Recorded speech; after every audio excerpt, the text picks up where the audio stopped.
ओम नमः सिद्धेभ्याय श्री ओम नमः सिद्धेभ्याय श्री ओम नमः सिद्धेभ्याय। मंगलम भगवान वीरो मंगलम गौतम गणि मंगलम कुंद कुंदाद्यो जैन धर्मोस्तु मंगलम। सर्व मंगल मांगल्यम सर्व कल्याण कारकम प्रधानम सर्वधर्माणां जैनम जयतु शासनम। जैनम जयतु शासनम जैनम जयतु शासनम। तो हमारा प्रसिद्ध ज्ञानार्णव ग्रंथ चल रहा है, जिसका पहला वाला जो अध्याय चल रहा है, और हमने उसमें 35 तक जो दोहे या गाथाएं पढ़ ली है, जिसमें उन्होंने बिल्कुल आचार्य श्री शुभ चंद्राचार्य ने टू दी पॉइंट बात कही है कि हम कहाँ खड़े हैं और हमें वहां से कैसे आगे बढ़ना। इसके साथ साथ उन्होंने जो हमारी चिर परिचित जो हमारे अंदर कमियां होती हैं, वो भी उन्होंने साथ साथ में उनका संकेत हमें दिया है। तो देखो, उन्होंने ये कल 35 नंबर अपन ने पढ़ी थी, जिसमें क्या बोला था 35 में, दूषयन्ति दुराचारा निर्दोषामपि भारतीम विदुबिंब श्रियम कोका सुधार समयी में। वो मैं आपको शेयर करता हूँ स्क्रीन।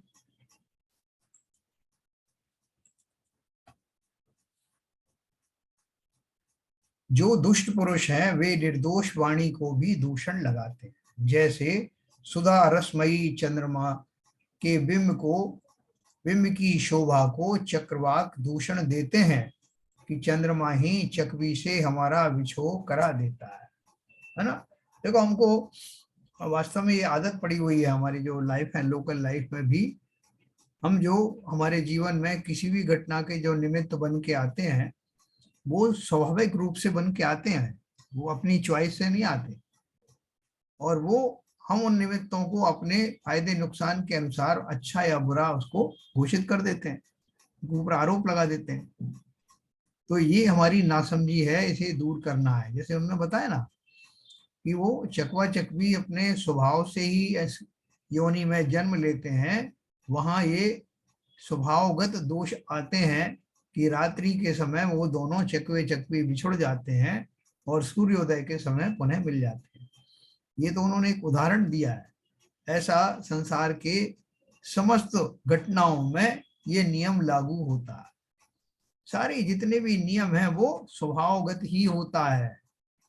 रात्रि में नींद आती है, ज्यादातर इन जनरल रात्रि में ही सब सोते हैं। भोजन करने से लोगों को जिनकी क्षुधा दूर होती है, ये सब जो नैसर्गिक चीजें हैं।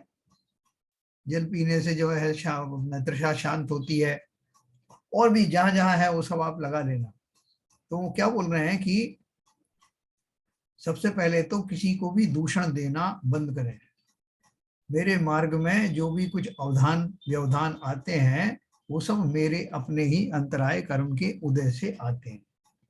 और जो कुछ भी जो व्यक्ति हैं, आप बोलोगे नहीं साहब जो अचेतन है उनके लिए तो ये नियम लागू हो सकता है कि सूरज जो है पूरब से निकलता है और पश्चिम में जाता है, ये सब नेचुरल प्रोसेस उनके लिए तो ठीक है। लेकिन जो चेतन पदार्थ हैं, जो हमें जानबूझ करके दुख देते हैं और कह के आते हैं कि मैं तुझे देख लूंगा और तेरा ये कर दूंगा, तो वो तो वास्तव में हमारे लिए ही खोटे निमित्त बनकर आते हैं।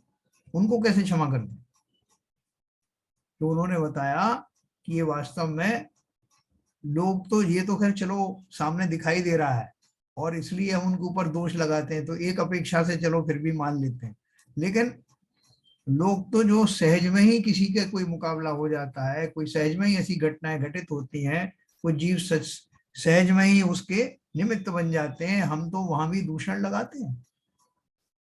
तो अगर ऐसे व्यक्ति जो वहां दूषण लगाएंगे, वो अगर कोई ये कह करके आए मैं तेरा नुकसान करूंगा, तो उसको तो परम कारण ही मानेंगे।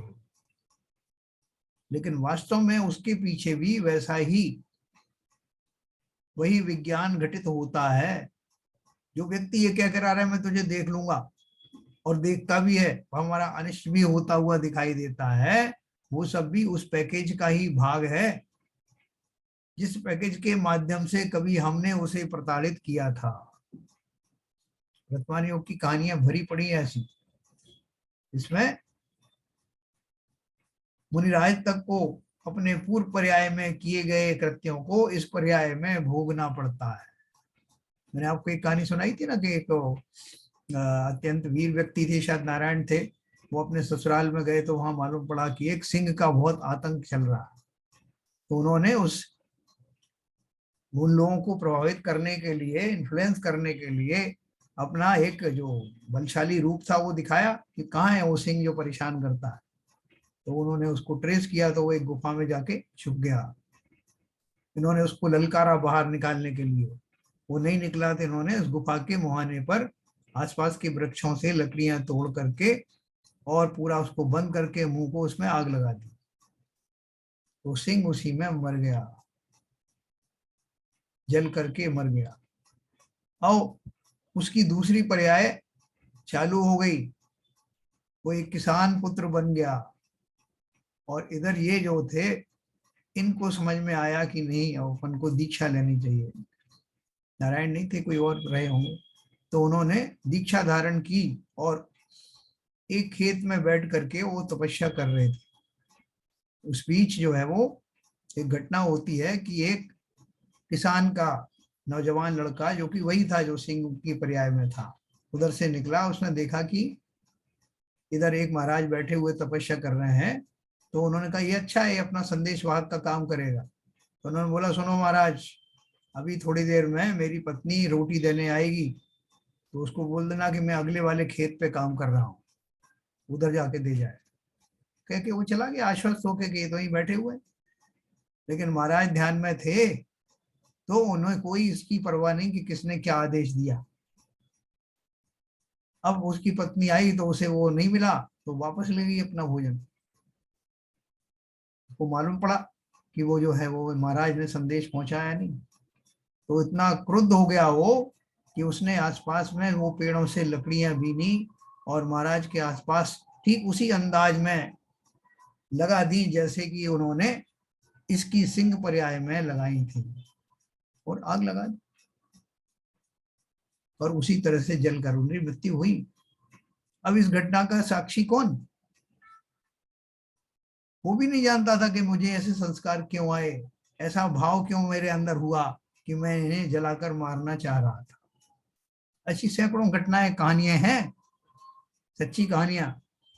तो संसार में जो कुछ भी घटित होता है वही सब हम हमारे निमित्त से जो होता है वही लौट कर हमारे पास आता है। समुद्र में जितना कचरा हम डालते हैं, ज्वार भाटे के माध्यम से वो हमारे पास लौट कर आता है।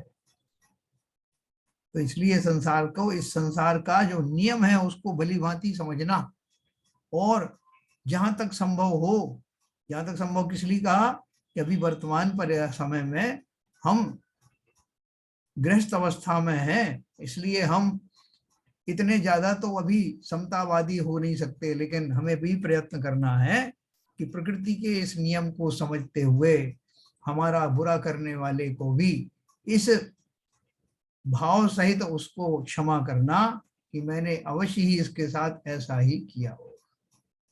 तो ये जो चकवा चकवी का उदाहरण दिया, एक छोटा सा उदाहरण है, लेकिन ये पूरे वॉल्यूम्स बोल रहा है। सब घटनाएं इसी के इर्द गिर्द घूमती हैं, खाली हमारी समझ का फेर है या हमारी समता में कमी है। आगे आत्मा की शुद्धि का उपाय बतलाते हैं। अब आत्मा में उन्होंने पहले वो बोल ही दिया कि पर्यायगत दोष बने हुए हैं, तो उनसे निकालने के लिए, आत्मा की शुद्धि के लिए क्या करना है, इसका उपाय बताया। अयमात्मा महामोह कलंकी येन शुद्धयति तदेव स्वहितम धाम तच्च ज्योति परम मतम। यह आत्मा महामोह से, मिथ्यात्व कषाय से कलंकी और मलिन है। इसकी मलिनता कैसी? शरीर की मलिनता तो बाह्य पदार्थों से होती है, द्रव्य पदार्थों से होती है, लेकिन आत्मा की जो मलिनता है वो मिथ्यात्व और कषाय से होती है। अतः जिससे यह शुद्ध हो वही अपना हित है, वही अपना घर है, और वही परम ज्योति व प्रकाश है। देखो घर में कपड़े में अलग अलग दाग लग जाते हैं ना, तो साहब ये हल्दी का दाग लगाए कैसे छूटेगा, चाय का दाग लगाए किससे छूटेगा, सब चीज के अलग अलग उपाय अपन मालूम करते हैं। ये दाग कैसे जाएगा? सब दाग अलग अलग होते हैं, अलग अलग उपाय। तो ऐसे ही आत्मा में होने वाली मलिनताओं को दूर करने के उपाय अलग हैं। तो बोले वही, ये आत्मा महामोह से कलंकी और मलिन है, अतः जिससे यह शुद्ध हो वही अपना हित है। देखो कई बार अपन को खुद ही मालूम पड़ता है कि मैं कौन सी चीज खाऊं तो मेरे शरीर में सही असर करेगी, मेरी कौन सी तासीर है। अपन बोलते नहीं साहब मुझे मालूम है कि मैं क्या खाऊंगा तो मुझे क्या हो जाएगा, किससे मुझे गैस बनती, किससे मैं ठीक हो जाता, अपन जानते। ऐसे ही जीव जब इस दिशा में थोड़ा सा आगे बढ़ने लगते हैं तो उनको पता लग जाता है कि भाई साहब जब मैं ऐसी जगहों पर बैठता हूँ तो मेरे कषाय बहुत बलवान हो जाते हैं, जब मैं ऐसी जगह पे सुनता हूँ तो ये हो जाता है, फला फला जगह पर जाता हूँ तो मुझे ऐसा होने लगता है। मैं जानता हूँ भली भांति कि मेरे इन कषायों में वृद्धि का कारण क्या है, उस समय मेरी मनोदशाएं कैसी होती हैं, उस मनोदशा को दूर करने के लिए कैसे सत्संग को अपनाया जाए, या जो भी उपाय मेरे लिए कारगर हैं उनको अपनाया जाए। सब लोग जो है इतने उपवास नहीं कर सकते। जैसे अभी आज प्रमाण सागर जी के दरबार में एक व्यक्ति आया था, 32 उपवास करता था एक बार। सब लोग इतने सशक्त तो नहीं हो सकते, लेकिन उनके अपने तरीके होंगे जिसके कारण से उन उपायों के द्वारा अपनी कषायों में शमन कर सकते हैं। ऐसा उपाय हम स्वयं ही जो हमारे लिए बेस्ट है हम कर सकते हैं। उसमें हम किसी का आलम्बन लेने वो अलग बात, लेकिन करना हमें ही है। मलिनता नष्ट होने से उज्जवलता होती है। भावार्थ में है यह आत्मा निश्चय से तो अनंत ज्ञान आदि प्रकाश स्वरूप है, परंतु मिथ्यात्व कषाय आदि से मलिन हो रहा है ना। कल भी अपन ने बात करी थी कि मैं स्वभाव रूप से तो अनंत ज्ञान से भरा हुआ हूँ, प्रकाश से भरा हूँ। अब प्रकाश कहाँ से लाना है?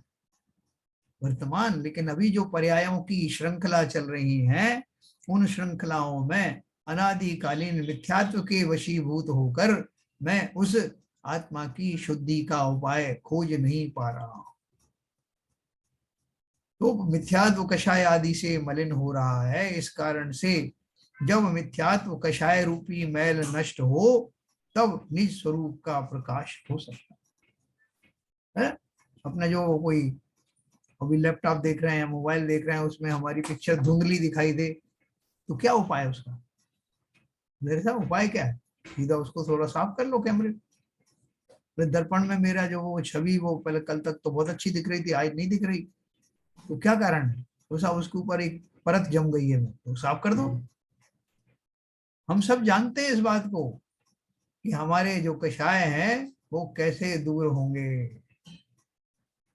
हम बोलते जरूर हैं कि हमें कोई बता दे, कोई समझा दे। हम स्वयं ईमानदारी से अगर खोजें तो जिन खोजा तिन पाइया गहरे पानी बैठ।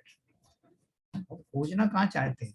ईमानदारी से खोजना नहीं चाहते, बहाने बनाते हैं। तो अनंत ज्ञान से भरा हुआ मैं अभी वर्तमान में इस मलिनता रूपी आवरण से ढका हुआ हूं, और मैं भली भांति जानता हूं कि आवरण को कैसे हटाया जाए। कोई मुझे बताएगा भी तब भी करूंगा तो मैं ही।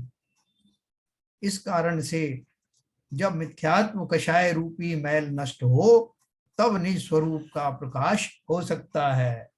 मिथ्यात्व कषाय आदि के नष्ट करने का उपाय जिन आगम में कहा है वही जानना है। उन्होंने इतने शॉर्ट में क्यों लिख दिया? क्योंकि जो जो कहा जाएगा वो कहने में बहुत विस्तार होगा, तो यहाँ ग्रंथ को बहुत विस्तार ना मिल जाए इसलिए उन्होंने, आपने देखा हुआ शुरू में उन्होंने ग्रंथों के भी नाम लिए थे और उन ग्रंथ के रचयिताओं को भी प्रणाम किया था।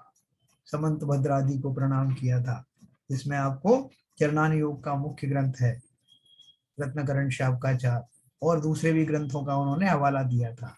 वो अपन सब पढ़ भी चुके हैं और आगे और पढ़ने वाले। लेकिन सबसे पहली बात क्या है कि मुझे इस बात का निर्णय करना है कि मेरी इस मलिन अवस्था का निवारण करने वाला कौन है। जितने भी हैं वो सब तो साधन आलम्बन गाइड हो सकते हैं, लेकिन करूंगा तो मैं ही। और क्या आलम्बन मुझे चाहिए, आलम्बन लेकर के भी मेरा मन कैसा हो, उसको कैसे सुधारें तो मेरे अंदर में वो भावना आए। वैद्य जो है 50 दवा देता है आपको, बहुत सारे लोग सलाह देते हैं कि ये खाओ वो पियो साहब, इससे ये हो जाएगा उससे वो हो जाएगा। लेकिन अब हम क्या करते हैं, जो हमें सूट करता है, जो हमें ठीक लगता है, जिस पर हमें विश्वास है, जो हम कर पाते हैं, वही उपाय हम कर पाते हैं। और सब उपाय स्टैंडर्ड हैं, ऐसा नहीं है देखो इस दिशा में, ऐसा नहीं कि सबके अलग अलग रोग हैं और अलग अलग उनकी दवाइयां हैं। यहाँ रोगाणु तो एक तरह के ही हैं, मोह कषाय आदि वाले ही हैं, लेकिन हमारी भूमिकाएं थोड़ी अलग अलग होने के कारण अलग अलग डोज की जरूरत पड़ती है। भोपाल में एक खुशीलाल वैद्य हुआ करते थे, जो इनके पिताजी थे doctor Shankar Dayal Sharma, education minister रहे और वो फिर बाद में और भी ऊंची पोस्ट पर रहे, वाइस प्रेसिडेंट या प्रेसिडेंट रहे। तो उनके पिताजी थे खुशीलाल वैद्य। वो एक औषधि देते थे सबको, तुलसी के तुलसी के उन्होंने गोलियां बनाई थी छोटी छोटी, बीज को पीस के या पत्तियों को उन्होंने मिला के बहुत छोटी छोटी सी गोलियां बनाई हुई थी, काली मिर्च जैसी। वो गोलियां वो सब लोगों को सभी रोगों में देते थे, लेकिन उसके साथ में उनका पथ्य अलग था। जिसको जुकाम सर्दी हो उसको बोलते थे कि गर्म पानी से लेना, किसी को दूसरे रोग कैंसर वगैरह होते थे उसका पथ्य अलग बताते थे, इसको किसके साथ लेना। गोली वही थी और बहुत फेमस हो गए थे वो, न केवल भोपाल शहर में बल्कि पूरे प्रदेश में। तो वो गोली हमने भी देखी, हमारे दादाजी लेके आया करते, गोली वही लेकिन अलग अलग कॉम्बिनेशन के साथ में है। ऐसे ही समस्त जीवों के मिथ्यात्व और कषाय को दूर करने की गोली तो एक ही है, और वो है समता भाव धारण करना और भेद विज्ञान करना, मैं कौन हूं इसका निर्णय करना, और फिर वर्तमान भूमिका के अनुसार, अपने स्वभाव के अनुसार, अपनी मर्यादाओं के अनुसार किसके साथ वो गोली लेना है इसका निर्णय करना। लेकिन उसका तत्व सबका वही है। तो इसलिए हमें कहीं और भटकने की जरूरत नहीं है, अपनी वर्तमान स्थिति को भली भांति आकलन करना और उसके अनुसार निर्णय लेना। बाकी तो शास्त्र उन औषधियों से भरे पड़े हैं।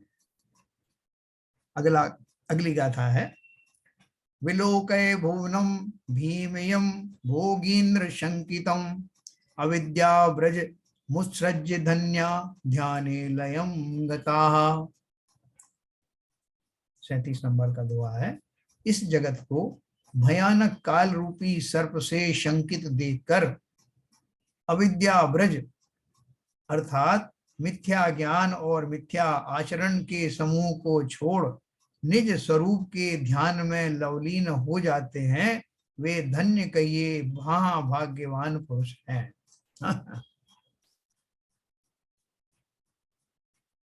देखो हमारे तो आसपास अगर कोई किसी तरह का खतरा हो तो हम ध्यान कर पाएंगे क्या? साहब क्या बात कर रहे हैं आप, आसपास सर्व घूम रहे हैं, आसपास इतने सारे आतंकवादी घूम रहे हैं और आप बोल रहे हो कि आप ध्यान करो। मैं तो ध्यान करूंगा तो ध्यान में भी उनकी बंदूकें ही दिखाई देंगी मुझे। लेकिन वो क्या बोल रहे हैं, लंबे समय के लिए ये उपाय करना, क्योंकि ये आतंकवादी आपके आसपास हमेशा से ही तो घूम रहे हैं, इसलिए इनका अब समय आ गया है परमानेंट इलाज करने का। इस जगत को भयानक काल रूपी सर्प से शंकित देखकर, काल रूपी मतलब इस संसार में जो जो घटनाएं घटित हो रही हैं वो काल के सापेक्ष में ही घटित हो रही हैं, और काल को मृत्यु भी कहा है। तो मृत्यु जो है वो सामने सदा काल खड़ी रहती है, अर्थात मिथ्या ज्ञान और मिथ्या आचरण के समूह को छोड़कर निज स्वरूप के ध्यान में लवलीन हो जाते हैं। कौन हो जाते हैं? जिन्हें इस संसार की निस्सारता का पूर्णता विश्वास हो गया है, जिन्हें अपने पर्यायों का कब विनाश हो जाएगा इसका पक्का पता है। वे सब अब क्या करते हैं, पर्याय में जितना समय मिला है उसके एक एक क्षण का सदुपयोग करके अपने मिथ्या ज्ञान से अपने आप को मुक्त करते हैं, मिथ्या आचरण से मुक्त होते हैं और निज स्वरूप में लीन होने का प्रयत्न करते हैं। ऐसे जीव ही धन्य हैं, महाभाग्यवान पुरुष। जैसा जिन जिन चीजों का भय हमें लगता है, वो सारे भय उन मुनिराज के भी तो आसपास घूम रहे हैं। तो वो सबसे निरपेक्ष होकर के, उन सब की परवाह ना करते हुए अपने ध्यान में मग्न होकर के रहते हैं। उन्हें कोई भय नहीं सताता। वन के अंदर में इतने क्रूर जीवों के बीच में बैठ तपस्या कर रहे हैं। हम तो अगर जाएंगे तो चारों तरफ से बख्तरबंद गाड़ी में बैठ के जाएंगे, भाई साहब कोई अटैक ना कर दे, कोई कुछ ना हो जाए। खाने पीने का भी सब इंतजाम करके जाएंगे और वहीं से झांकेंगे उसको, जीवों उनको जानवरों को देखने। सफारी में जाते हैं ना, वहां तो उनके बीच में बैठ करके किस आधार पर, किस आलम्बन पर, किस सहारे से, ये देह तो विनश्वर ही है, इसका जब जैसे समय होगा, जिस निमित्त से इसको विनशना होगा, उसी निमित्त से ये जाएगी। श्री कृष्ण जी ने कहा सोचा था कि उनके प्राण उनके भाई के द्वारा ही एक तीर के माध्यम से हरण कर लिए जाएंगे। हैं, अंतिम समय में किस्सा निकलता ना, तो श्री कृष्ण जंगल में गए हुए थे, वहां अपने लेटे हुए थे, कुछ आराम कर रहे थे, और वहां उनका जरत कुमार नाम का भाई जो शिकार खेलने गया था, उसने कुछ आवाज सुनी।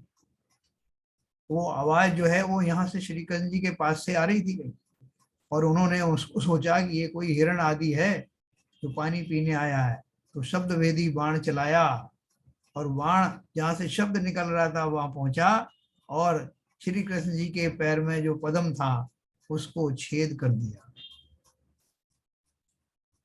अंतिम समय में वो इतने आकुलित होकर के, और सामने देखा तो नतमस्तक होके उनका भाई खड़ा था कि मैं ही आपका अपराधी हूं। लेकिन वो क्या करते, ये तो वो जान गए कि भूलवश हुआ है, लेकिन उससे कैसे बचा जाए।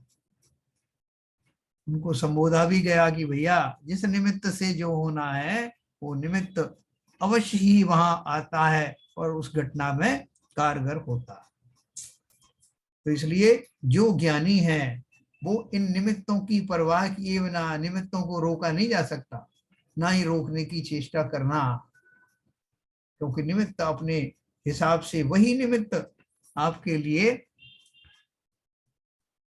आकर के जुड़ेगा जिस पूर्वक वो घटना घटित होनी है। तो ज्ञानी लोग इसका परवाह नहीं करते कि क्या आ रहा है, क्या जा रहा है, कौन सा होगा कुछ। वो तो, उन्होंने बोला ना, भयानक काल रूपी सर्प से शंकित देखकर इस जगत में, ये काल है, वो काल सभी के लिए तैयार खड़ा है। एक घड़ी मत विसरो करो नित, आओ जम मुख बीच में। ये बात ज्ञानी लोग भली भांति जानते हैं, इसलिए एक भी क्षण संयम और ध्यान के बिना रहते नहीं। अगला दोहा है, इसी बात को पुनः कहते हैं। ऋषि कराक्षसाक्रांतम स्मर शार्दूल चर्वितम, दुःखार्णवगतम विश्वम विवेच्य वीरतम बुधई। जो बुद्धिमान है उन्होंने इस जगत को इंद्रिय रूपी राक्षसों से व्याप्त तथा काम रूपी सिंह से चर्वित और दुख रूपी समुद्र में डूबा हुआ समझकर छोड़ दिया है।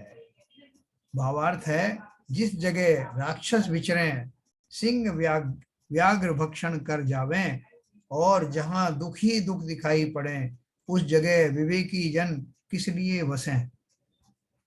हाँ क्या बोल रहे हैं कि जहां पर हमको मालूम है कि यहाँ पर राक्षसों का निवास है, यहाँ पर इस तरह से सिंह आदि घूम रहे हैं, यहाँ दुखी दुख है, तो वहां जो ज्ञानवान लोग हैं वो क्यों जाएंगे, है ना। इसमें रामायण में एक कहानी आती है ना, कुलभूषण देशभूषण मुनिराज जो है, वो जब तपस्या करते थे तो उनके ध्यान को भंग करने के लिए, उन्हें आतंकित करने के लिए एक दैत्य रोज शाम को प्रकट होता था। जब वो आता था तो पूरे आकाश में छा जाता था, और भयंकर आकृति शोले निकलते रहे जिसके मुंह से, ऐसा भयानक आकृति और उपद्रव वाला वो राक्षस, पूर्व भव का उनका बैरी, वो प्रतिदिन ये काम करता था। उस नगरी में उसके भय से लोग दूर दूर तक लोगों ने रहना छोड़ दिया था। रामचंद्र जी, लक्ष्मण जी और सीता जी उधर से गुजरे तो उन्हें मालूम पड़ा कि ये नगर वीरान क्यों पड़ा है। उन्होंने बताया कि वहां दोनों महाराज, ये कुलभूषण देशभूषण महाराज वहां निरंतर तपस्या करते हैं, उनके पूर्व भव का बैरी यहाँ पर उनसे रोज बदला लेने आता है और उनका तपस्या हो नहीं पाता, जिसके कारण उनका ध्यान भंग हो जाता है।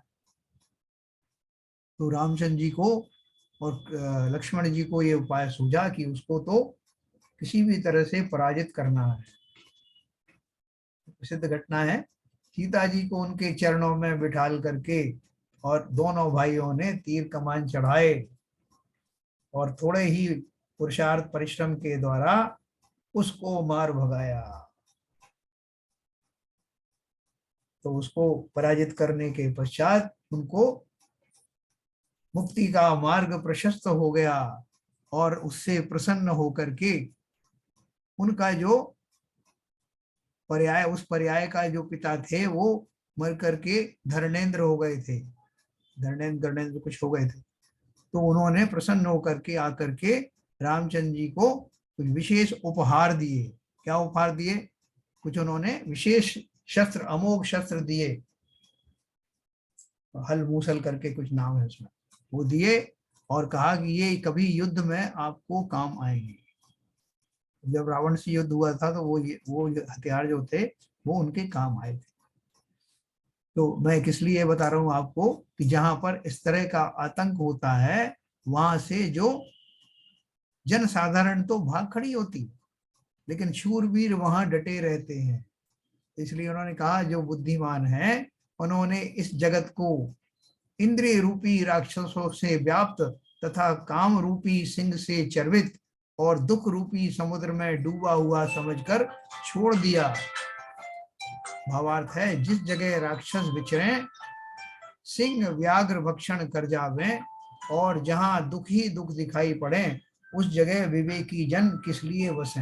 वो जगह बसने के लिए नहीं, लेकिन उस जगह पर रह करके कैसे अपने अंदर के राक्षसों का सामना करेगा, है ना। अपने अपने अंदर बैठे हुए राक्षसों का भी तो आपको उपाय करना है, क्योंकि ये मेरा मन ही तो इन सब विषयों में भरा हुआ है। उनसे स्वयं को मुक्त करने के लिए मैं अपने उन राक्षसों से दो दो हाथ करूं, अर्थात अपनी उन विषयादि की भावनाओं को जय करूं। जिस जगह राक्षस विचरे, वो जगह कौन सी? फिजिकल जगह की बात नहीं,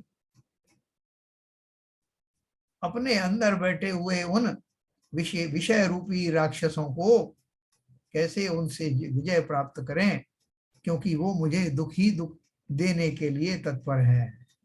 तो विवेकी जनों को दोनों तरह से व्यवहार में भी, जहां ऐसे स्थान हो जहां पर इस तरह के उपद्रववादी होते हैं, मुनिजन वहां पर लेकर के तपस्या नहीं करते, वो शमशान में रहना पसंद करते हैं, एकांत कंदराओं में रहना पसंद करते हैं। लेकिन जहाँ बहुत कोलाहल हो, जहाँ दुष्ट प्रकृति के जीव रह रहे हो, वहां से वो परहेज करते हैं। और ये हम सबको भी करना है, व्यवहार रूप से कुसंगतियों से, ऐसे जीवों के कोटि संगतियों से बचते हुए और अंदर में रहने वाले अपने विषय रूपी राक्षसों पर विजय प्राप्त करनी है, क्योंकि वो दुख के ही कारण। जन्मजात जन्मजातंक दुर्वार महाव्यसन पीड़ितम जंतु जात मिदम वीक्ष योगी नह प्रश्मम गता। 39 नंबर का दुआ है। जन्म जातंक दुर्वार महाव्यसन पीड़ितम जंतु जात मिदम वीक्ष योगी नह प्रश्मम गता। संसार से उत्पन्न दुर्निवार आतंक यानी दाह रोग रूपी महाकाष्ठ से पीड़ित इस जीव समूह को देखकर ही योगी जन शांत भाव को प्राप्त हो गए। भावार्थ है, संसार में जीवों को प्रत्यक्ष दुखी देखकर ज्ञानी जन क्यों मोहित हों। क्यों मुनिराज के पास में लोग आकर के बोलते हैं, अभी वो शंका समाधान में भी आते हैं, और भी जगह जहां मुनिराज होते हैं, लोग आकर के अपने अपने दुखड़े रोते हैं, महाराज ये कष्ट है मुझे, महाराज मुझे वो कष्ट है। महाराज को सब पता है क्या कष्ट होंगे, उन्होंने दुनिया देखी ना, सब समझ में आता है कि क्या किस जाति के कष्ट हो सकते हैं। किसी की आपस में लड़ाई हुई होगी, किसी को धन नहीं मिला होगा, किसी को पुत्र पौत्र ने संतान प्राप्ति नहीं हुई होगी, कोई को निरोगी शरीर नहीं मिला होगा, यही तो दुख है ना, तो जानते हैं। तो वो कह रहे हैं संसार में जीवों को प्रत्यक्ष दुखी देखकर ज्ञानी जन क्यों मोहित हों, क्योंकि वो मोह छोड़ करके तो आए हैं, उनको मालूम है कि दुख का कारण तो मूल में मोह ही है। जिन्होंने वो छोड़ दिया है उनको आश्चर्य होता है, हंसी जैसी आती है कि ये जो अपने अपने दुखड़े रो रहे हैं, ये मूल रूप से उसी रोग के से ग्रस्त हैं जिनसे कभी मैं भी हुआ करता था। सब सब रोगों की जड़, सब दुखों की जड़ एक ही तो है, चाहे वो अपने स्त्री संतान या अपने जो नाते रिश्तेदारों हों उनके दुख हों, या सब अपने स्वयं के शरीर का दुख हो या धनादि का दुख हो, यही तो दो तीन चीजें हैं। और ये मोह के रहते हुए ऐसे दुख ही पाए जाते हैं। इसलिए इनसे बचने के लिए क्या करना, बोले कि भैया मैं तो तुम्हें समझा ही सकता हूं कि हमने जिस मार्ग को छोड़ करके ये उपाय किया है, तुम भी उसी मार्ग पर चलो, तुम्हारे सभी दुख दूर होंगे। और लोगों को देख के व्याकुल, तो महाराज भी दाड़े मार के रोने लगे क्या है। मैंने आपको बताया था जंगल में तपस्या कर रहे हैं, अवधि ज्ञानी महाराज हैं, को सब पता है जंगल में कौन सा जीव किसको खा रहा है। तो क्या करें, वो डंडा उठाएं और पूरे जंगल में घूम घूम करके जो सबल प्राणी है उनको मारना शुरू कर दें। वो भली भांति जानते हैं कि प्रकृति के जो नियम है उसके अनुसार और अपने पूर्वोपार्जित कर्मों के अनुसार ही सभी जीवों को अपने अपने फल मिलते हैं। प्रकृति की इस व्यवस्था में कोई दखल दे नहीं सकता, क्योंकि ये प्राकृतिक नियम है। और उन नियमों को भली भांति जानते हुए वो स्वयं में शांत रहते हैं, मोह आदि से दूर रहते हैं, और दूसरे जीवों को भी यही उपदेश देते हैं, है ना। संसार से उत्पन्न दुर्निवार आतंक रूपी महाकष्ट से पीड़ित इस जीव समूह को देखकर योगी जन शांत भाव को प्राप्त हो गए। संसार में जीवों को प्रत्यक्ष दुखी देखकर ज्ञानी जन क्यों मोहित हों। संसार के दुख देख देख करके, चारों तरफ देख करके उनके, और जो उन्होंने निर्णय लिया है उसकी और वो पुष्टि होती है कि उन्होंने सही निर्णय लिया। इस संसार महादुख सागर है, संसार महादुख सागर के प्रभु, दुखमय सुख आभासों में मुझको न मिला सुख क्षण भर भी, कंचन कामिनी प्रासादों में। ये चिंतन किसके लिए है, कवियों ने हमें लिख के दिया है, गुनगुनाते रहो ये लाइन, ये हमारे लिए है। संसार में घूम घूम के देख लो सब जगह कहाँ सुख है। तो बीच बीच में भी अगर आपको ऐसा लगे साधु बनने के बाद में भी कि कहीं मैंने गलत निर्णय तो नहीं ले लिया, तो जरा देखना जगत को आंख खोल करके कि विषादों से भरा हुआ, दुखों से भरा हुआ ये संसार, उसमें दुखों में कमी आई क्या। फिर अपने निर्णय पर पुनः आरोहित होकर के अपने ध्यान अग्नि को प्रज्वलित किए रहना। तो इसलिए जो ज्ञानी जो हैं उनके सामने आप दहाड़ मार के रो, आप कुछ भी करो, वो विचलित नहीं होते। वो जानते हैं कि ये सब हमारी मूर्खता के कारण ही ये प्रसंग खड़े हो गए। अगला दो है 40 नंबर। भव भ्रमण विभ्रांते मोह निद्रास्त चेतने, एक एव जगत्स्मिन् योगी जागर्त्य हर्निशम। संसार भ्रमण से विभ्रांत और मोह रूपी निद्रा से जिसकी चेतना नष्ट हो गई है, ऐसे इस जगत में मुनि गण ही निरंतर जागते हैं। जागते रहो। वो चौकीदार चिल्लाता ना, जागते रहो, तो हमें और अच्छी नींद आती है। हम आदी हो जाते हैं उस आवाज के। जिस दिन वो नहीं बोलता उस दिन उसको पकड़ते हैं, तो क्या भैया तुम क्या करते हो, तुमने कहा नहीं जागते रहो। तो बोले सर आपको कैसे मालूम कि मैंने नहीं कहा। बोले अरे तुम जब चिल्लाते तभी तो हमें नींद आती है। ऐसा ही हो रहा है यहाँ। ये जागते रहो कह रहे हैं और हम सोते रह रहे हैं, बेफिक्र हैं। ये वो है ना जागने वाले महाराज हैं, वो जाग रहे हैं, हमें तो सोने दो ना भाई। हम तो पक्के गृहस्थ हैं। हम तो 8 घंटे सोते थे, तो ऐसा उपाय बताओ कि 10 घंटे सोने लगे। फिजिकली ही नहीं, अपने स्वरूप में ही हमें चिर निद्रा में सोने दो। क्यों जगा रहे हो? जिनका वास्तव में अभी मोह भंग नहीं हुआ संसार से, वो अभी इसी दशा में उन्हें ताज्जुब होता है कि ये जो बेचारे जो व्यक्ति हैं, जो मुनि बन गए हैं, जगह जगह की ठोकरें खाते रहते हैं, विहार करते रहते हैं, इनको क्या मिल रहा है? उनका नहीं साहब, वो अपने दुख का निवारण के लिए कर रहे हैं। और काय का दुख का निवारण? दुख का तो उन्होंने आमंत्रण दे रखा है। जगह जगह पे आहार का भी उनका कोई सुविधा नहीं है। कोई बढ़िया पकवान, माल पकवान जब चाहे जैसे हम खाते हैं वैसे खा नहीं सकते। एक टाइम भोजन करते हैं, एक टाइम पानी पीते हैं। काय की सुख सुविधा है? इधर से उधर मारे मारे फिरते हैं। खुद ही अपने आप ही उन दुखों को बुला लिया है। हमको देखो, हमको कोई दुख है ही नहीं। ये आपको मैं प्रैक्टिकल बता रहा हूं, ऐसा ही चिंतन है। हम में से कुछ लोगों को कम ज्यादा हो सकता है, लेकिन है ये बैकग्राउंड में। हम अपने स्वरूप में भी सो रहे हैं। हम उस संसार से लापरवाह हैं जो कि विषादों से, विषय रूपी राक्षसों से भरा हुआ है। हम निशंक हैं, हमारा कुछ नहीं होगा। जो पुण्योदय के कारण जो भोग सामग्रियां मिली हैं वो सदा काल मिलती रहेंगी, बनी रहेंगी, और मैं ऐसा ही सुखी बना रहूंगा, ऐसा हमारी पक्की धारणा है। तो क्यों जगा रहे हो हमको? जागते रहो, हमें तो कहो कि सोते रहो।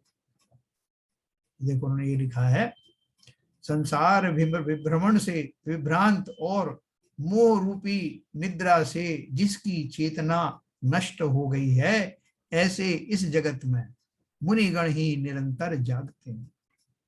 वो इसलिए जागते हैं कि ये राक्षस फिर से ना अंदर आ जाएं। वेद विज्ञान रूपी मेरा जो और संयम आदि का जो रत्नत्र है, जो बड़ी मुश्किल से धारण किया है, वो कहीं छूटने ना लग जाए। जैसे निरंतर भ्रमण करने से शरीर खेद खिन्न हो जाता है, तो उसकी निमित्त से प्रगाढ़ निद्रा आती है, और तब यह जीव अपने को भूल जाता है। ऐसा समझकर ज्ञानी जन निरंतर सावधान ही रहते हैं। हमारे यहाँ एक कहावत है ना, ऐसा वो तो घोड़े बेच कर सो गए।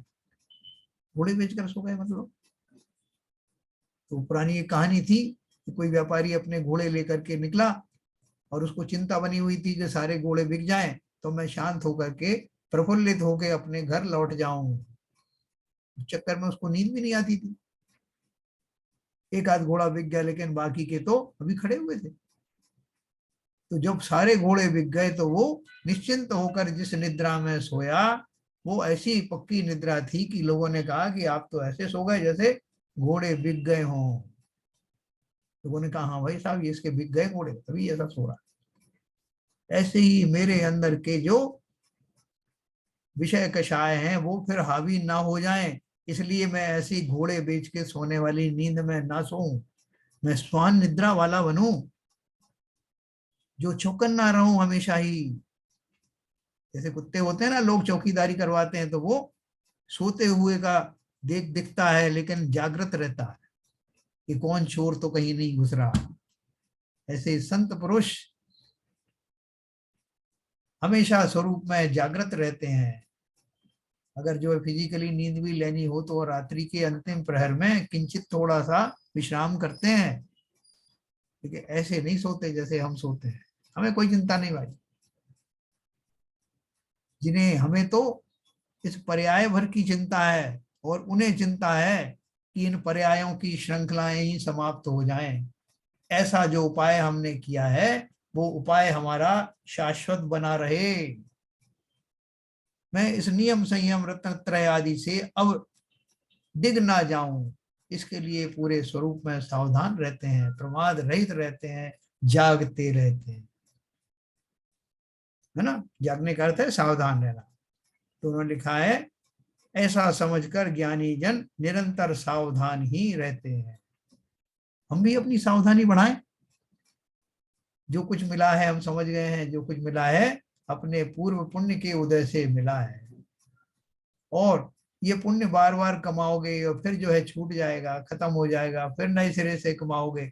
इस पुण्य आदि को कमाने के प्रसंग में मैं खेद खिन्न तो बना ही रहूंगा, साथ में कब उस पुण्य के द्वारा पाप के कार्य होने लगे मैं जान भी नहीं पाऊंगा।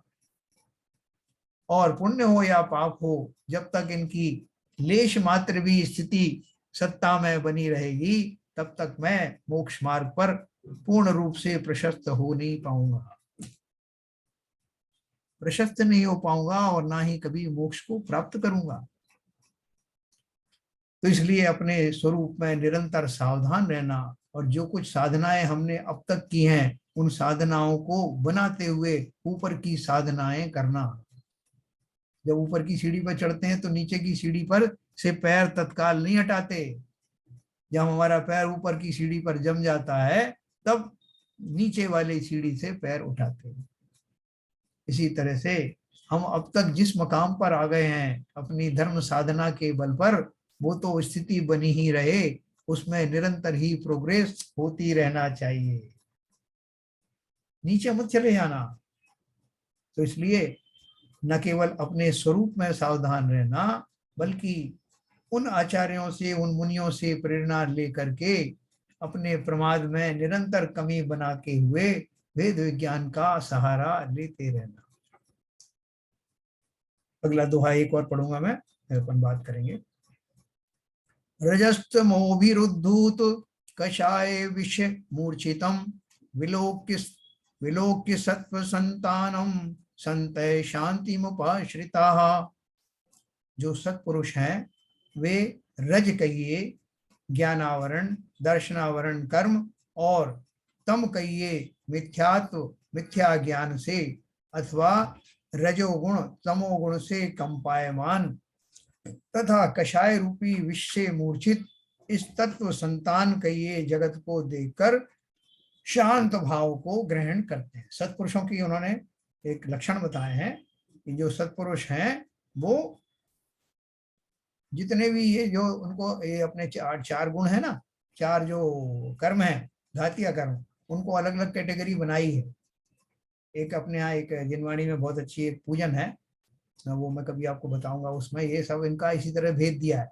वे रज कहिए ज्ञानावरण दर्शनावरण कर्म को रज कहा, और तम किसे कहा है, मिथ्यात्व ज्ञान को तम कहा, अथवा रजोगुण तमोगुण से कंपायमान, जो हमारी विकृतियां हैं विषयों के प्रति आसक्तियां हैं, तथा कषाय रूपी विष से मूर्छित इस सत्व संतान कहिए जगत को देखकर शांत भाव को ग्रहण करते हैं। वो जो ऊपर कहा ना, वही जब हमें संसार में बहुत ज्यादा हलचल मालूम पड़े कि भैया संसार में क्या हो रहा है, देखो एक दो देश दूसरे देश पर अटैक कर रहा है, दूसरा तीसरे पे कर रहा है, चारों तरफ चीख पुकार मची हुई है, कोई उसको धर्म परिवर्तन करा रहा है, कोई किसी का गला काट रहा है। तो ऐसे विभिन्न प्रकार के उपद्रवों को देख करके ज्ञानियों को वैराग्य हुए बिना रहता नहीं, और वैराग्य होने के बाद में वो आकुलित नहीं रहते जैसे पहले रह रहे थे। उसी से बचने के लिए तो उन्होंने अब ऐसे परिणाम धारण किए हैं जो शांत भाव परिणाम, जिसमें ये भी भाव है कि संसार इसी को कहते हैं, संसार में ये होने वाली घटनाएं आज की नहीं है, ये तो होती रहती है। ऐसा मान करके, ऐसा सोच करके, बिना उनसे आकुलित हुए अब वो शांत भाव से तत्वों का चिंतन करते हैं, है ना। तो ये सब चिंतन हमें भी करना है।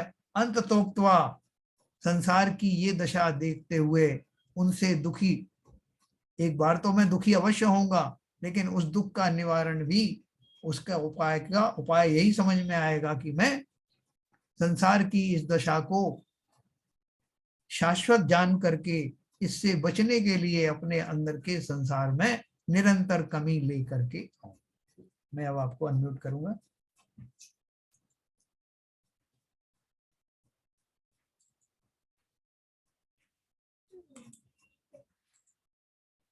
हाँ सर, कुछ करें क्या अपन, कैसे करें, अपने अंदर की कमी कैसे दूर करें? आज एक बात बहुत मतलब खुल के आई इसमें, ये कि आपने जो बात बताई कि मुनि महाराज के पास लोग जाते हैं तो अपनी व्यथा अलग-अलग तरीके से बताते हैं, लेकिन सबके रीज़न जो है 3 या 4 ही होते हैं। बराबर।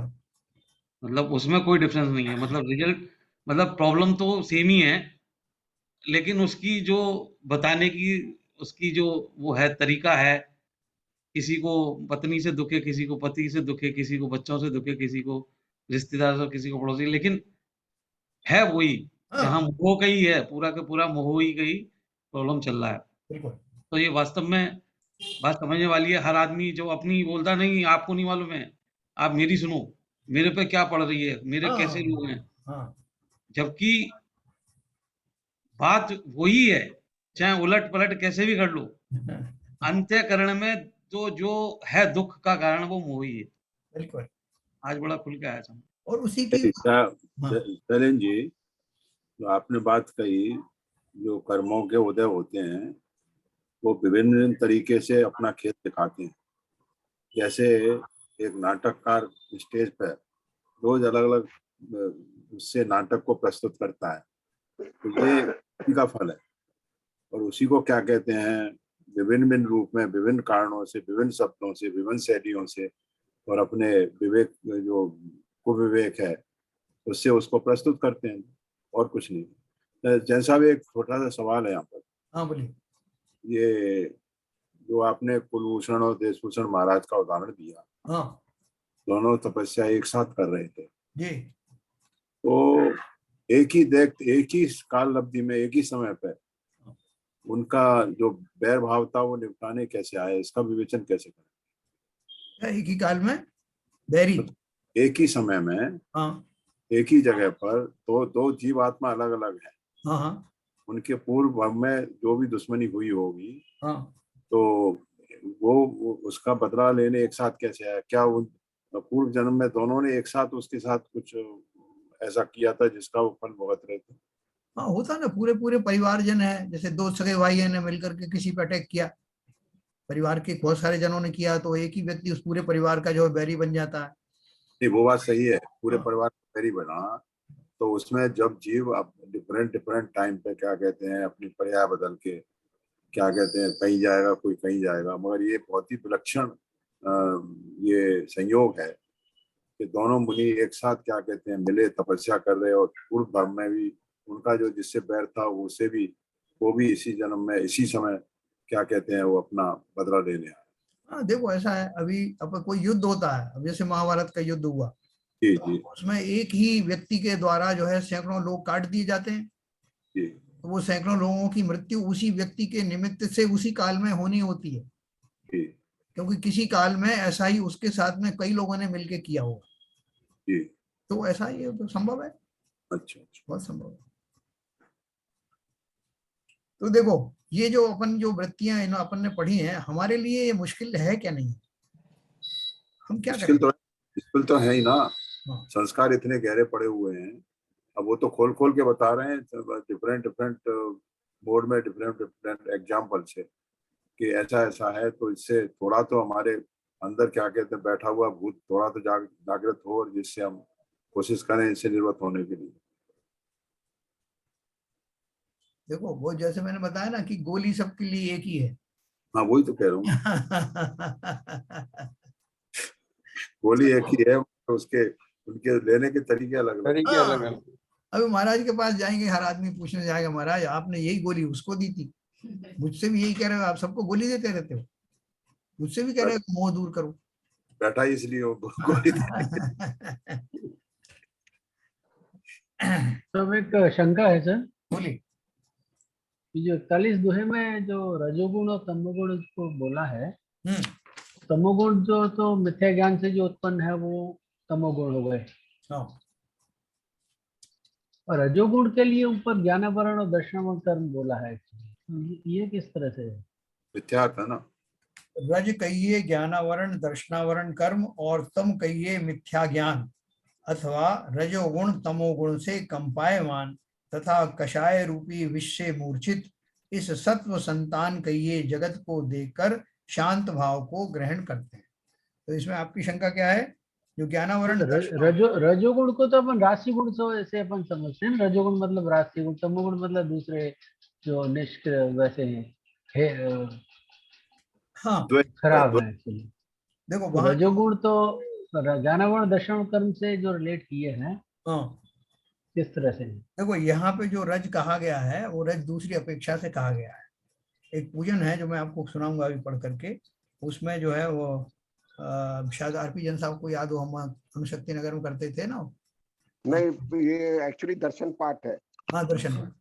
सकल गे गायक तदप निजानंद रस लीन, हाँ तो उसमें ये आता है। हाँ जय अरि रज रहस भीन, अरि रज रहस भीन। रजतमहीन हाँ हाँ रहस भीन, हाँ पहला तो है। हाँ तो अरि रज दर्शन पाठ है रहस उसका, रहस बहुत भीन है ना, उसकी व्याख्या है। उन्होंने चारों ये कर्मों मेरे, का, हाँ ये मतलब बेसिकली हाँ कर्मों के बारे में कहा है। ये मेरे दुश्मन बने हुए हैं। नहीं उनकी कैटेगरीज की है। अरि रज रहस विहीन, हाँ नहीं, कर्मों को रहस में डाला है और कुछ को रज में डाला है और कुछ किसी को अरि में डाला है। तो मोह आदि जो कर्म है उनको अरि में डाला है, वो शत्रु है पक्के। और जो सहज में आते हैं और चले जाते हैं, नए कर्मों को नहीं बनाते हैं, वो रज में दिए हैं। जैसे ज्ञानावर्णी दर्शनावर्णी आदि जो दो कर्म हैं, वो आपके जब उनका उदय आता है तो उस उदय के फलस्वरूप नवीन कर्मों का बंध उनके उदय के कारण नहीं आता। लेकिन मोहनी कर्म एक ऐसा है शत्रु है जो जब उदय में आता है तो नवीन कर्म का बंध भी होता है। देखो उस समय जीव के भाव ऐसे विचित्र हो जाते हैं। तो उन्होंने रज, इन दोनों कर्मों को रज इसलिए कहा कि वो तो मिट्टी की तरह है, रज की तरह है, धूल की तरह है, जो कि नवीन कर्म की उत्पत्ति में सहायक नहीं होते। तो यहाँ रज का अर्थ वो है, यहाँ रज का अर्थ वो रजोगुण तपोगुण ये नहीं है। लेकिन जो उसको उन्होंने उससे जोड़ा है तम कहिए, क्योंकि ये मोह महातम है ना। मोहिनी कर्म को महातम रूप कहा, जिसके सानिध्य में रह करके मेरा जो ज्ञान है वो ढक जाता है, अंधकार रूप हो जाता है, इसलिए उसको तम में लाए। ठीक है सर, मिथ्या ज्ञान। रज की वजह से रजोगुण कहते हैं। उन्होंने एक प्रचलित शब्द को इस्तेमाल कर लिया है बेसिकली उस कॉन्टेक्स्ट में। ऐसा है, ठीक है जी जी। और इसमें जो आगे जो है शब्द सत्व संतान, इससे क्या मतलब है? कंपायमान, तपोगुण से कंपायमान तथा कषाय रूपी विष से मूर्छित इस सत्व संतान कहिए जगत को देखकर शांत भाव को ग्रहण करते हैं। कषाय रूपी विष से मूर्छित इस सत्व संतान कहिए, ये जो सत्व है ना इन कर्मों का, जो कर्मों का ये जो चार तरह के कर्म है, इनसे भरे हुए उस जगत में उसको देख करके, जगत की जितनी घटनाएं इन चारों कर्मों के अधीन होकर के जीव कर रहे हैं, तो ऐसे जगत को देख करके जिन्हें वैराग्य हो गया है वो शांत भाव से ये नजारा देख रहे हैं। जी। और किसी का कोई प्रश्न हो तो ये सबको समझ में आया होगा। देखो ग्रंथ जो कोई कठिन तो नहीं है, ये वो है क्या? नहीं निष्कर्ष नहीं, ये अभी काफी मतलब अट्रैक्टिव लग रहा है, आकर्षक है। शुरू में बड़ा कठिन सा लग रहा था। इसकी अपनी गुणता तो है, इतनी आसानी से ये सब कह दिए। दर्शनावर्णीकरण सभी जितने गुण मेरे कर्म है उनका क्या निचोड़ है, क्या उसका सत्य रहता है, तो थोड़ा सा तो अंतर है। हाँ ये गुण तो है, तो लेकिन मतलब ये गुणता है, इसको मतलब ऐसा नहीं करे कि मन में करे कि नहीं इसे छोड़ दो, ऐसा मन नहीं कर रहा है इसको। इसको सुनने का मन कर रहा है। नहीं, मैं इसका दूसरा पहलू कहता हूँ। अगर आप इंडिपेंडेंटली इसको पढ़ेंगे तो कुछ समझ में नहीं आएगा, और व्याख्या के बाद क्या कहते हैं हाँ तो सरल लगने लगता है, और कुछ नहीं है। अब ये बिल्कुल सही कह रहे हैं आप। जो शंका आप ललित जी ने उठाई, आपने उस समय समझा दिया था, इसकी विवेचना की थी, समझ में आया था, मगर वो समझने के लिए पूर्ण रूप से विवेचन आप जो करते हैं तो उससे क्या कहते हैं वो सरल लगने लगा है, और कुछ नहीं। मतलब जी अपन को बिल्कुल क्या है, बिल्कुल। विषय थोड़ा सा ऐसा हो जाए कि हमारे न केवल समझ में आए बल्कि हमें वो आकर्षक लगने लगे। हाँ, वो ग्रहण करने के और असली चीज ये देखिए, ये तो अभी भूमिका बन रही है, हाँ हाँ हाँ। मेन विषय के बारे में भूमिका बना रहे हैं। अभी तो तो कितनी भूमिका और चल रही है साहब। देखो बहुत सारे ज्ञानी ऐसे होते हैं जो चीजों को एकदम ग्लैमराइज करके आपको परोसते हैं। तो वो जो ग्लैमर है वो उनके शब्दों का, उनके भावों का, वो हमें दिखाई देता है। आपने ग्लैमर कह दिया, मैं तो जरा ये डरावने रूप में ऐसा प्रस्तुत बताते हैं ना कि करते हैं। जैसे रावण के बारे में हमारे शास्त्रों में जी 400 पेज का वर्णन है, ऐसा मैंने सुना, कोई बता रहा था। हाँ हाँ तो हाँ बोला जब तक उसका वर्णन नहीं होगा फिर उसका मतलब आपको कोई चीज का, जब राम ने रावण को मारा वो जो है, हाँ। वो कहानी जब बढ़ती है, जब रावण का पूरा वर्णन होता है तब पता लगता है राम ने रावण को मारा। इस मंच पे भी ऐसा जिक्र आया था, एसके जैन साहब ने बताया था एक बार, बिल्कुल सही कह रहे हैं आप। कि रामायण क्यों कहते हैं इसको, कि 400 पेज तक तो आप रावण का जिक्र करते रहे। हाँ। और उसके बाद में आपने बोला वो अब रावण रावण की जो है, जो गुणगान करते करते रह रहे हैं, आप बोल रहे कह रहे हो आप रामायण, और कर रहे हो ये रावण का बखान। रावण जो नहीं कहा। तो उन्होंने कहा 1 मिनट रुको, मैं अभी इसको रामायण बनाता हूँ। तो बोले क्या, ऐसा बलशाली जो रावण था, इतना पराक्रमी जो रावण था, जिसका वर्णन 400 पेज में किया है, रामचंद्र जी ने ऐसे पराक्रमी को युद्ध में हरा दिया। अब महिमा किसकी आई? रावण की सारी महिमा वहां आ गई। ऐसे पराक्रम हो गई, रामायण हुई कि नहीं? बोले बिल्कुल हो गई। 0 to infinity, infinity to 0 वाली बात है। अगर उसका बखान नहीं करते तो बोले एक रामचंद्र जी थे, उन्होंने एक शत्रु का घात कर दिया, किस्सा खत्म, घर जाइए। बोले इसमें तो कुछ मजा ही नहीं आया। इसलिए उस महिमा को बताने के लिए, इसीलिए जब हम अपने साधुओं के शौर्य की चर्चा करते हैं तो तब बताते हैं कि कैसे कैसे दुष्ट कर्म, कैसे राक्षस रूपी विषय कषायों को जिन्होंने अपने से न केवल दूर कर दिया बल्कि सदा के लिए सत्ता से उन विकारों को निकालकर मोक्ष मार्ग प्रशस्त किया, तब हमें उनकी महिमा आती है। और समस्त संसार के जो जीव जिससे दुखी थे उससे पार पा करके वो अपने लिए निरंतर सुख का प्रबंध किया। तो जब हम ये सब नहीं बताएंगे तो उनको क्या लगा कैसा, वो लोग क्यों भटकते रहते हैं, हमें देखो हम कैसे प्रसन्न हैं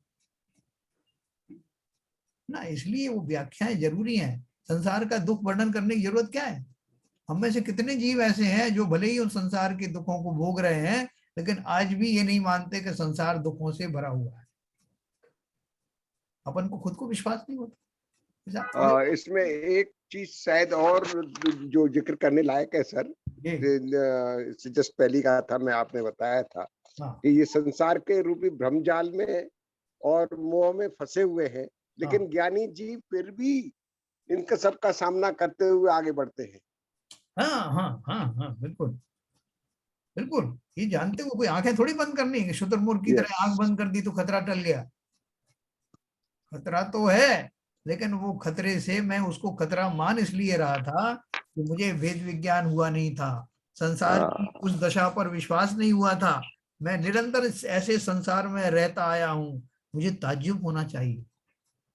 बिल्कुल ऐसी जगह में मैं रह रहा हूँ, अनादिकाल से ऐसी जगहों में रह रहा हूँ, और उपाय भी मेरे पास था, मैंने क्यों नहीं किया? ऐसा अपने आप को धिक्कारता हुआ और स्वयं पर ताज्जुब करता हुआ कैसे मैंने सहे वो। देखो हमारे यहाँ बहुत सारी जनवाणी में पूजन आती है, आदिनाथ भगवान की पूजन में वो जयमाला में आता, हमारी दीन तणी सुन बीनती। तो हम अपने कष्टों का बखान रो रो के करते हैं।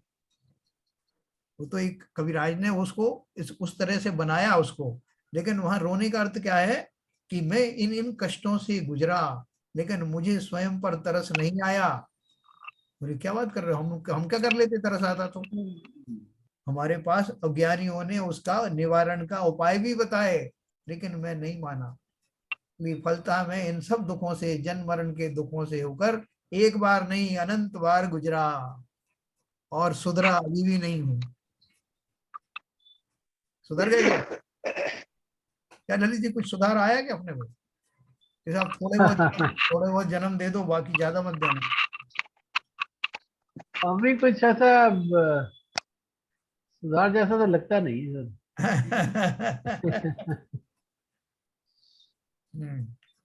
तो देखो नहीं, ऐसा है कई बार जो है अनजाने में, जैसे अपन बहुत सारी चीजें करते हैं ना, वो वैद्य बताते हैं और वो योगाचार्य बताते हैं कि आप निरंतर ये एक्सरसाइज करते रहो और ये आपका जो है वो भोजन आप जितना लेते रहोगे तो अवश्य ही इसको आपको ये फलित होगा और इसका फल आपको वो दीर्घ काल में जाके दिखाई देगा। नहीं, एक्चुअली इसका फर्क इसलिए पता नहीं लगता है, मैं उसका एक रीजन बताता हूँ कि वास्तव में हम लोगों का जो आप समझ लीजिए, या तो हमारे संस्कार ऐसे पड़े हुए हैं और फिर अभी हम स्वाध्याय में आ गए तो बहुत सारे दुखों का हमारा वैसे ही निवारण हो गया। और यदि हम वही घोर दशा में होते, वही मोह में और वही उसको, जैसे यदि हमारे किसी की प्रॉब्लम आ जाए और उस प्रॉब्लम को मेरे को ही क्यों, और उसमें हम पड़े रहते, आज हमको साधना है कि ये हमको मालूम है कर्मों का प्रभाव है, ये तो बहुत सारी चीजें हमको पता नहीं लग रही लेकिन हम सुख में आ गए। यस, बिल्कुल। अगर हमको मालूम नहीं पड़ रहा है कि हम कितने दूर निकल आए हैं उन घोर दुखों से वाली जो स्थान थे चिंतन के, उनसे हम काफी आगे निकल गए। ये हमें बहुत आगे जाके मालूम पड़ेगा कि मैं अब वैसा नहीं रहा पहले जैसा।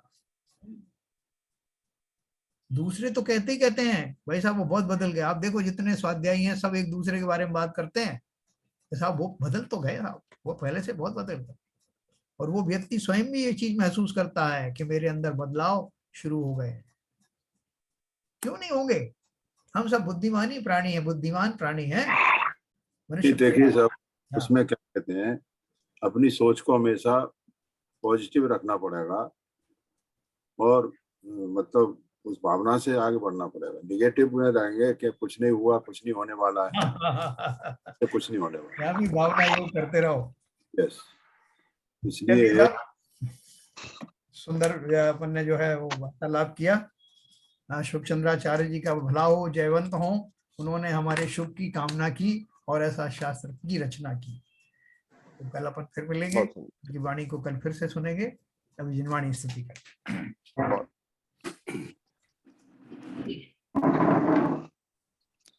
मिथ्यातम नाश वेको ज्ञान के प्रकाश वेको अपर भास वेको भानु शिव खानी है। छहो द्रव्य जान वेको बंध वेधि भान वेको स्वपर पिछान वेको परम प्रमाणी है। अनुभव बताए वेको जीव के जताए वेको काहू न सताए वेको भव्य और आनी है। जहाँ तहाँ तार वेको पार के उतार वेको सुख विस्तार वेको यही जिनवाणी है। ये जिनवाणी भारती तो है जबूदन रैन, जो तेरी शरणा गए सो पावे सुख चैन। जिनवाणी के ज्ञान से सूझे लोकालो, सो वाणी मस्तक धरो सदा देते हैं दो, सदा देते हैं दो। जिनवाणी माता की जय। जय। नमो।